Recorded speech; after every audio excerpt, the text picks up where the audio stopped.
தேவைக்காக பேசுவதல்ல. இது என் தேவையை கடவுள் சந்தித்தார், நான் கடவுளை கனம் பண்ண போகிறேன், ஆகையினால் நான் கொடுக்கிறேன்.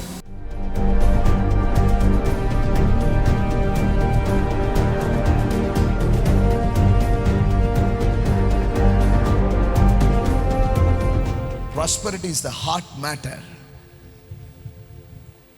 இருதயம் சம்பந்தப்பட்டது. ஒரு மனுஷனுடைய மனசு செழிச்சா வாழ்க்கை செழிக்கும். ஆமென். உள்ளம் செழித்தால் வாழ்வு செழிக்கும். அப்போ உள்ளம் செழிக்கிறதுனுடைய அடையாளம் தான் இந்த கிவிங். இது ரொம்ப முக்கியமான ஒரு காரியம். இன்னொன்னு, ஒரு சபைக்கு நாம் போகிறோம், ஒரு போதனையை நாம் கேட்கிறோம், இதெல்லாம் நம்ம பண்றோம். ஆனா அந்த இடத்த நீங்க வேல்யூவே பண்ணலைன்னா அப்புறம் வாழ்க்கையில உங்களுக்கு எங்க இருந்து வேல்யூ வரும்? மனுஷன் எதை விதைக்கிறானோ அதை அறுப்பான். ஆமென். நீங்க கனத்தையும் நன்றியையும் நீங்க விதைக்கும் பொழுது அதே விஷயத்தை நீங்க கொஞ்ச நாள்ல உங்க வாழ்க்கையில அறுக்க ஆரம்பிப்பீங்க. பிலிப்பியர் 4ஆம் அதிகாரத்திலே பவுல் சொல்கிறார், நான் உபகாரத்தை நாடாமல், எல்லாம் சொல்லுங்க, உபகாரத்தை நாடாமல். ஏன்னா இந்த கிவிங் பற்றி பேசும்போது நிறைய நேரத்தில் ஏதோ சபைக்கு தேவைப்படுது போல.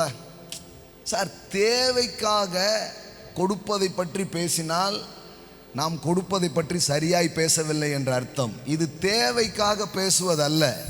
இது என் தேவையை கடவுள் சந்தித்தார், நான் கடவுளை கனம் பண்ண போகிறேன், ஆகையினால் நான் கொடுக்கிறேன். இப்போ எந்த தேவையுமே இல்லை, அப்போ கொடுக்கறத நிப்பாட்டிடலாமா? நோ. ஏன்னா கொடுப்பது தேவையின் அடிப்படையில் அல்ல, கனத்தின் அடிப்படையில். இது என்ன பேஸ்ட் தெரியுமா? It's not a need based, it is honor based. நீங்க இந்த பகுதிகளில் வெளிச்சம் அடையாம செழிப்பு இருக்காது, சலிப்பு தான் இருக்கும். உழைக்கிறோம், ஏன் உயரவில்லை?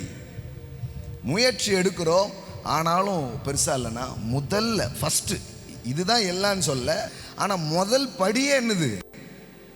ஆமென். முதல் வணக்கம் எங்கள், ஹலோ, முதல் வணக்கமே வரலன்னா அப்புறம் அடுத்தது எங்க இருந்து சொல்ல? First steps. உபகாரத்தை நான், அதாவது not that I seek that gift itself, ஏதோ எனக்கு பிரயோஜனமா இருக்கணுன்றதுக்கு இது சொல்லிட்டு இருக்கிறேன்னு நீங்க நினைக்காதீங்க. நான் நல்லா தான் இருக்கிறேன்றார் பால். ஆமென். அப்புறம் எதுக்கு சார் இது சொல்றீங்க? அப்புறம் ஏன் அதை சொல்றேன்னா, உங்கள் கணக்குக்கு பலன் பெருகும்படியாக, உங்க அக்கவுண்ட் நிரம்பும்படியாக, உங்க களஞ்சியங்கள் நிரம்பும்படியாக.